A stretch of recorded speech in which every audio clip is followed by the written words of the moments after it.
Namaste and good morning.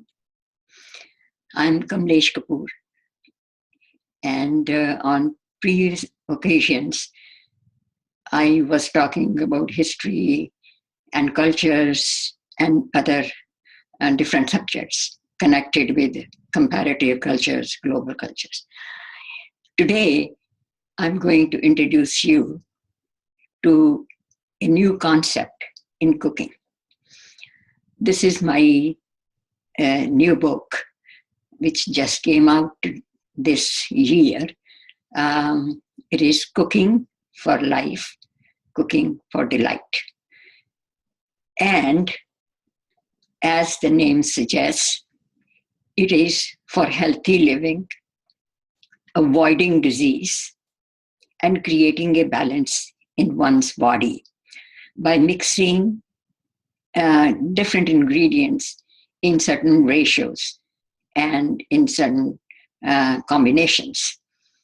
So the delight part comes when not only the food is good, but it is also excellent in taste, pleasing, and it gives a pleasurable kind of feeling that you don't feel guilty. Food should be enjoyed, and each meal should be unique in its own way so that the body absorbs everything, metabolizes everything in a happy kind of state of mind. So let us see why this book is so different. Here is the exclusive image, and you can see some of the ingredients that probably you are familiar. There is chickpeas, there are green beans, moong dal, this is kidney beans and black-eyed beans, cloves, and different kind of things that we use in Indian kitchens. However, the recipes also include meat dishes and appetizers prepared with the chicken or goat or lamb or fish. But it has to be prepared with certain spices so that the animal toxins do not get absorbed by our body. So why this cookbook? What is new about this book? People want to know. So first of all, when we are creating a menu or a dish, we know the ingredients. So we know what we are putting in our mouth. And ingredients in the recipe balance and neutralize the excess of one ingredient by another. For example, if there is a salt, the main taste is salt, and the main ingredients also is astringent or salty, then we need to neutralize that taste with something which is slightly sour or slightly sweetish. And there are different kind of things that we add sometimes in pinches, and that makes the entire difference. So we create our own menus combining 6 different tastes. Now, a person would ask, what are those 6 different tastes? 6 different tastes alphabetically, it is easier to remember, is astringent, kind of a slightly scratchy feeling on the tongue, and mostly flat taste. Astringent, bitter, like bitter gourd, and some of the other vegetables also have slightly bitter kind of taste, and we neutralize that bitter taste with different kind of ingredients. Then we have next pungent taste. Pungent is chilies and spices, hot spices. Of course, we'll discuss later on. There are mild spices, there are sweet spices, and then there are very strong spices which are only to be used in pinches in the recipes to create flavor and a little bit of effect. But in excess, if we absorb that ingredient, say instead of a pinch, we take that pinch in half a cup of water, it becomes a potent kind of medicine for sore throat, minor kind of ailments, which today are dismissed as allergies or, seasonal kind of thing. So the next taste is salt, and then there is sour, and then there is sweet. So these are the tastes.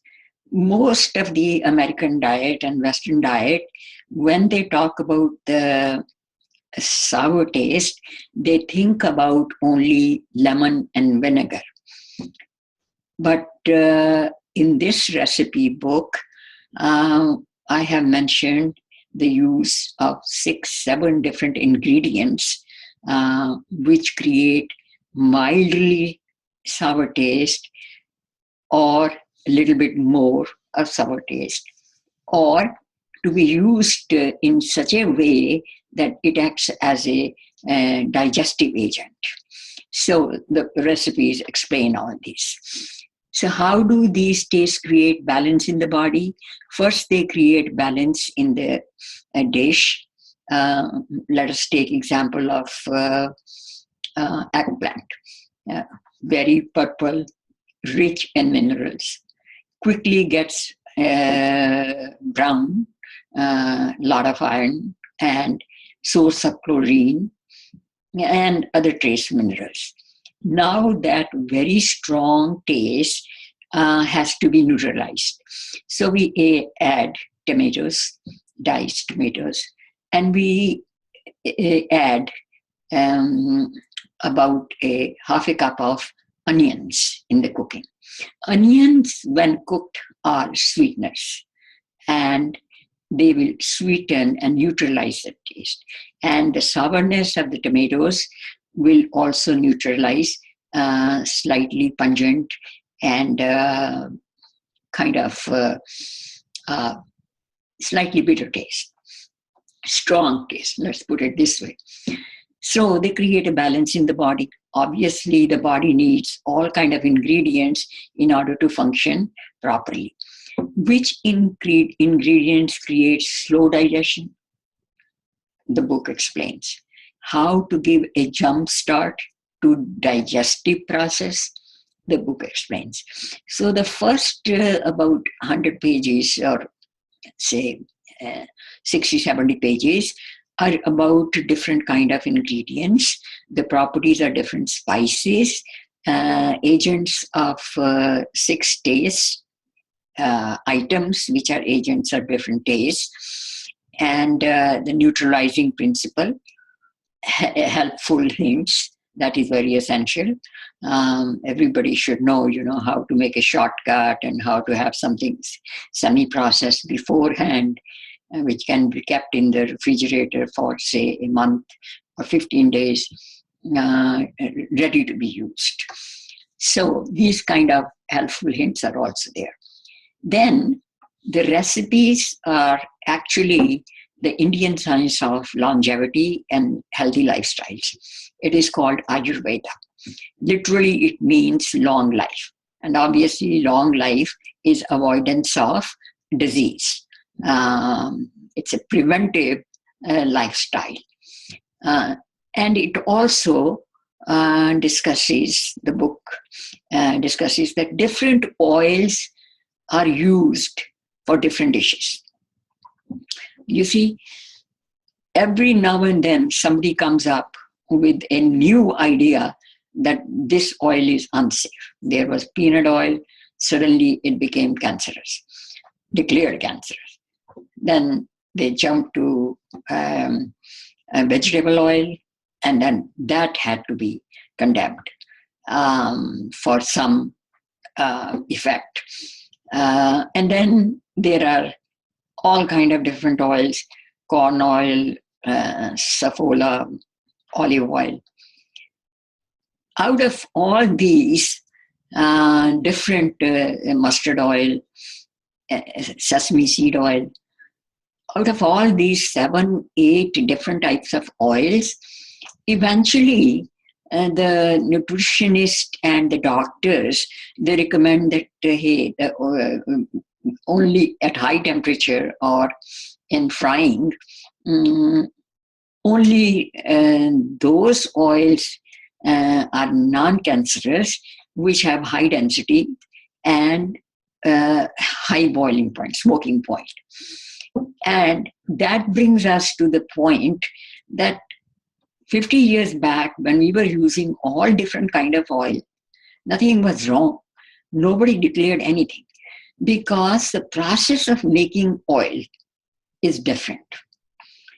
It used to be the seeds were crushed rapidly, and then the oil would come out with quite a little bit of foam. That is called crushed oil, or it is called virgin oil. Only olive oil is available in the crushed form, virgin oil. All the other oils are made these days by heating the seeds and separating the oil. So once they are heated at a high temperature, if it is reheated, it becomes cancerous. That is, in theory, probably it can be used once or twice, but not more than that.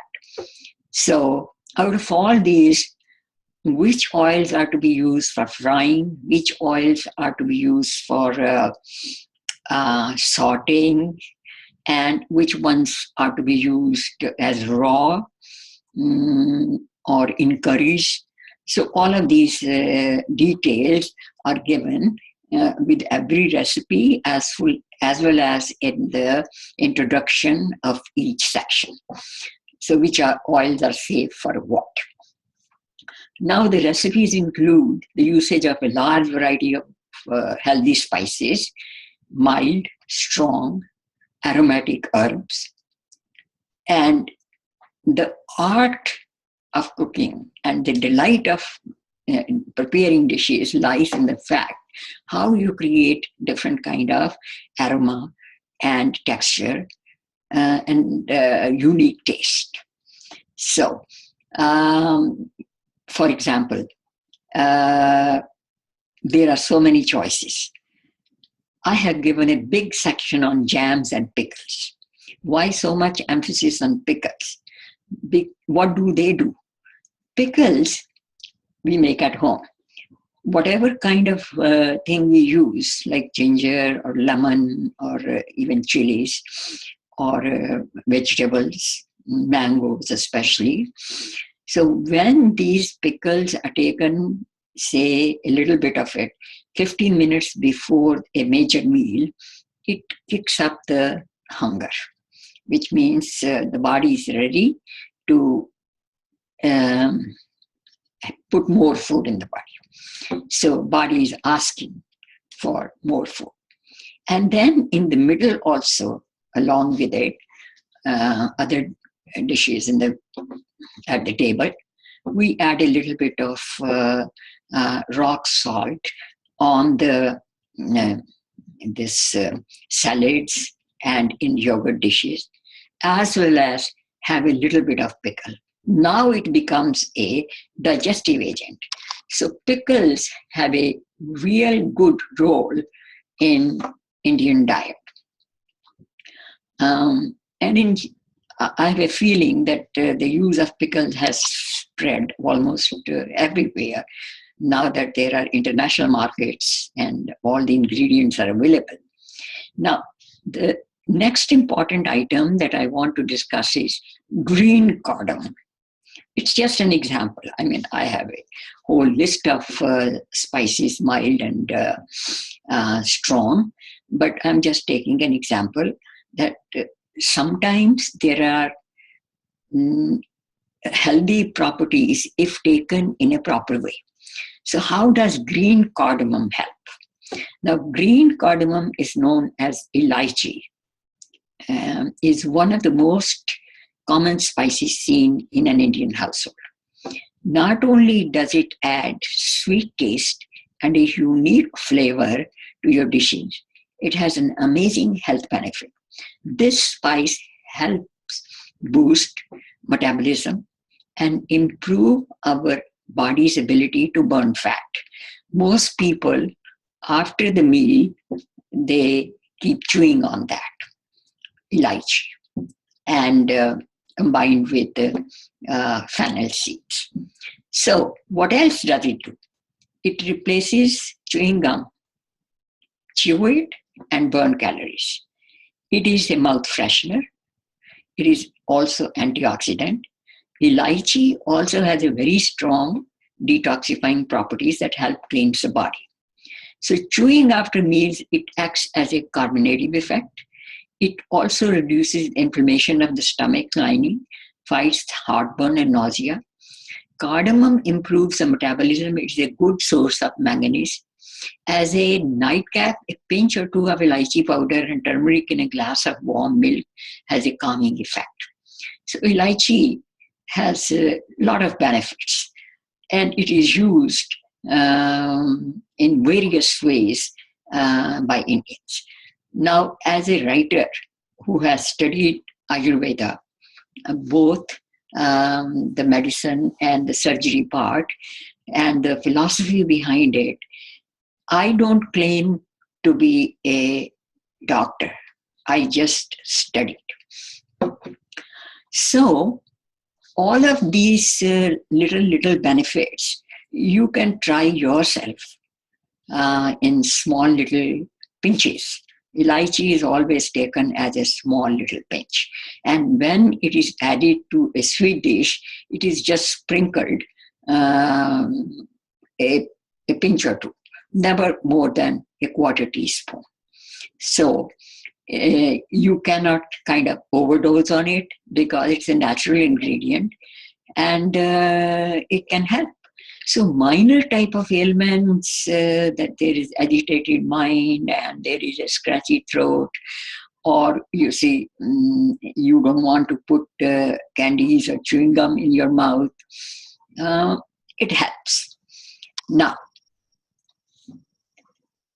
we can see many people think that when we go to the restaurant or see elaborate kind of textures and all that, ingredients seems to be like very complicated and tedious. It is the recipes that I have suggested and given the details of, they are neither complicated nor tedious. They are part of diet and they help digestion. Sour taste, pickles, relishes add to the taste and improve metabolism, better digestion. Spices bring the point of satisfaction very quickly. So if you take even a strong chili, a little bit, that is the point where you stop eating, because now you crave for something cooling like yogurt and like a little bit of butter or buttermilk or water. So in this way, you can control overeating as well with certain spices, making it a bit stronger than normal.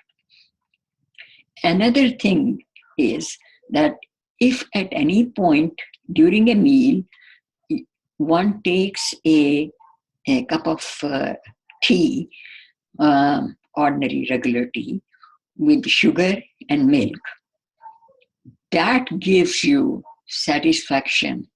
And after that, your appetite is gone. So this is another way of controlling sipping tea or drinking tea. So homemade beverages makes sodas, processed juices, all of these kind of irrelevant. In my own kitchen, soda and juices only enter when I am expecting guests.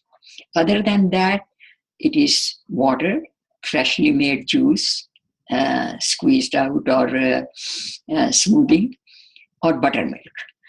A, with low density of buttermilk, it is absolutely delicious and digestive and a cooling agent. Excellent thirst quencher.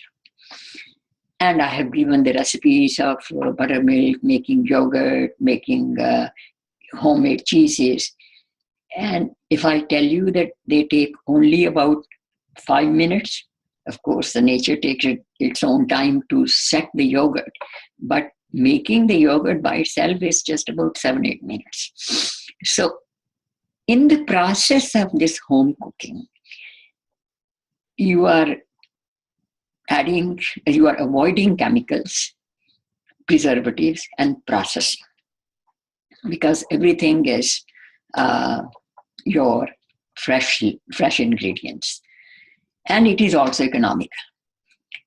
One of the person who tried a dish from the book, it was a meat dish, and she says, for less than $10, we made that dish to feed about 7 people. It was lamb dish, Rogan Josh, and with the salad and yogurt and rice. It was an excellent, she said, excellent Mother's Day dinner. And it is doable. So if anybody by reading the book can do it, then that means it is doable. It is economical, fun for the family.